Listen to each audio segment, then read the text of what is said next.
5 News This Morning starts now. These criminals didn't just steal someone else's money. They stole from you. Federal authorities say they successfully cracked down on the largest healthcare scheme, some of those cases being investigated right here in Arkansas.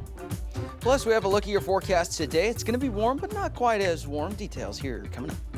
Plus, community members share concerns about a proposed wind farm in northwest Arkansas. But some say the project could impact our local water sources. Let's take a live look outside in Fort Smith. Good morning to you folks there. 5 News This Morning now. All right, thanks so much for waking up with us here on 5 News. It's Tuesday, and I kind of feel like with it being the holiday weekend, the hot temperatures, we can't complain because, I mean, it's 4th of July week after all. Oh, yes. It's going to be nice once we get to the 4th of July. We'll have a little bit of clouds today. Good news is we get a break from the heat in the triple digits in terms of those feels-like temperatures. Had a weak cold front last night, leading to temperatures this morning already in the 60s and 70s, and you can see not too bad to start off with this morning. It's pretty good out there. We're in the 60s and 70s. Air is kind of still and calm this morning as well. So as you step out the door this morning, you may have noticed there's a little bit of dew on the cars and stuff like that this morning just because of the humidity. The good news is the cold front lowering those temperatures, and it's going to lower the humidity slightly, leading to those feels like temperatures not in the triple digits. We'll take it because it has been hot. And unfortunately, we're not even at peak heating yet this year just because once we start getting to July, August, that's when it starts to really crank up. But for today, we're going to keep some of those clouds in the morning. Should clear out by this afternoon a little bit. We'll have some sunshine here and there throughout the day, so we're not expecting any sort of full cloud coverage, anything like that. Highs in the 80s. Mostly in northwest Arkansas. A little bit warmer in the River Valley, lower 90s possible, so not too bad of a day. Can't rule out a stray shower or thunderstorm in the afternoon, of course, like the last several days across the area. So again, thanks to a weak cold front, we'll keep those temperatures at bay, and then we'll have a look at your 4th of July forecast. That's a look at the weather there. Let's go ahead and take a look at your traffic, and this camera is just a terrific view this morning. Beautiful sunrise in Fort Smith. This is I-540 in the Arkansas River, and you can see it is a great start to the morning. No incidences or anything like that to report in terms of traffic. We'll have more coming up.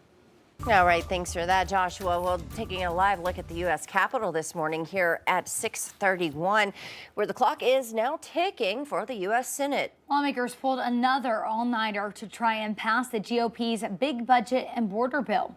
This ahead of President Trump's deadline for this Friday. The bill includes an extension of the president's 2017 tax cuts and his campaign promise of no tax on tips. Well, the measure also includes a new tax on wind and solar projects that use materials from China and increased border and defense spending. This is Congress's job, and by God, we ought to do it. This bill is going to ruin people's lives. The latest congressional budget report predicts the Senate's bill would add $3.3 trillion to the deficit over the next decade. Lawmakers in both parties have come out against the bill's steep cuts to Medicaid. If the bill passes the Senate, it has to go back to the House for final approval. Well, authorities have identified 20-year-old Wes Rowley as the man suspected of fatally shooting 2 firefighters and injuring a third in Idaho. The victims were responding to a brush fire on Sunday when investigators say they were ambushed by a gunman. The firefighters who died have now been identified as 42-year-old Battalion Chief Frank Harwood and 52-year-old Battalion Chief John Morrison. Firehouse engineer David Tisdale also critically injured. In a press conference, authorities said they believe that Rowley used a flint to light the fire and then lure firefighters to the scene before opening fire on them from his position in a tree. The suspect, who officials believe acted alone, died in an apparent suicide. Well, Brian Koberger is expected to agree to a plea deal in the murders of 4 University of Idaho students. The deal removes the death penalty in exchange for 4 consecutive life sentences. Prosecutors allege that Koberger used a military-style knife to carry out the killings of the 4 students in their off-campus apartment in 2022. Next, Koberger's legal team would need to formally accept the deal in a plea hearing. The timing of that hearing remains uncertain. Well, in other news, the DOJ has announced the largest coordinated healthcare fraud effort in the agency's history. The department announced charges against over 300 defendants for their alleged participation in healthcare fraud schemes. The DOJ says approximately $14.6 billion in false claims were submitted to Medicare, Medicaid, and other healthcare programs. These criminals didn't just steal someone else's money. They stole from you. Every fraudulent claim, every fake billing, every kickback scheme represents money taken directly from the pockets of American taxpayers who fund these essential programs through their hard work and sacrifice. He also says more than 1 million Americans had their identities stolen. And here in Arkansas, the Attorney General says 3 people have been arrested for Medicaid fraud. All 3 of these are separate cases, including charges of exploitation of a vulnerable person, abuse of another person, and Medicaid fraud. Now, one defendant, Roy Pelto of Fayetteville, is accused of serving as a co-guardian for the victim and then stealing their money and property. The Attorney General says that these arrests demonstrate their commitment to holding bad actors accountable and adds that their work is far from over. Well, Sebastian County and Fort Smith, the city of, are taking a major step toward streamlining emergency response, moving forward with plans to launch a consolidated 911 dispatch center. It's designed to reduce response times and boost efficiency. 5 News reporter Jacob Luthi spoke with the director there of the Communications Center. Joining us now, let's talk a little bit about what this means for the county. Yeah, well, according to the Fort Smith Police Department, in 2024, Sebastian County received over 12,000 911 calls. Fort Smith alone received over 60,000. And Wes Milam, director of the New River Valley Communications Center, says delays happen when 911 calls are transferred between the separate dispatch centers. Now, to help Arkansans get emergency help faster, the state passed the Public Safety Act of 2019. It requires counties across Arkansas to consolidate their 911 call centers or public safety answering points to improve response times and coordination. Right now, there are 2 separate 911 call centers in Sebastian County, which can slow down police, fire, or EMS response times. Milam says combining dispatch into a single center will help all agencies stay on the same page, reducing confusion during large or multi-jurisdictional emergencies. The goal is to route every 911 call to one central location, improving speed, accuracy, and coordination countywide.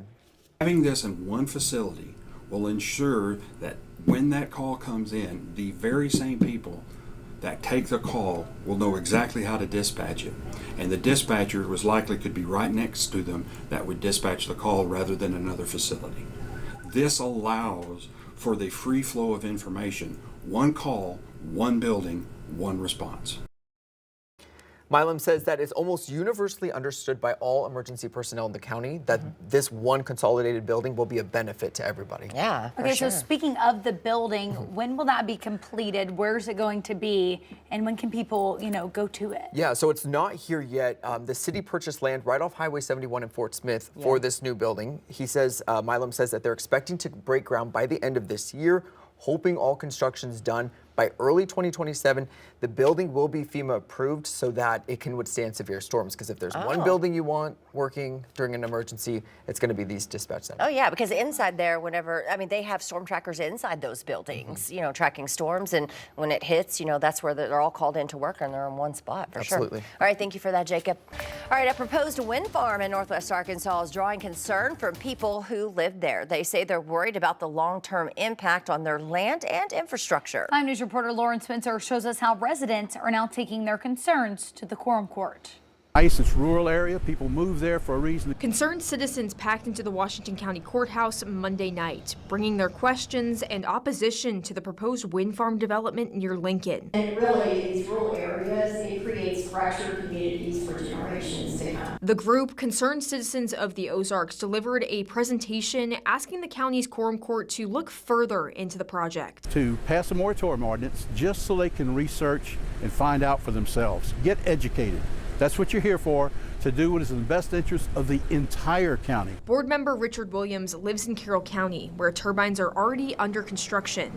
He says the environmental and personal impacts there could soon hit Washington County too, including damage to private water sources. And I was wondering when they started blasting or high impact jackhammering for these towers, what are they going to do to my water sources? Justice Willie Lemming, who represents the area of the proposed site, says he's undecided. I'm not going to say I'm for the wind turbines. I'm not going to say I'm against them. I don't have enough knowledge to make a good vote either way right at this point. They're a long ways away from ever having a decision made right now. Williams says he's now helping Washington County residents organize, warning that all landowners, big and small, deserve a say in what happens. Everybody has property rights, not just, as I call it, the select few. In Fayetteville, covering news where you live, Lauren Spencer, 5 News.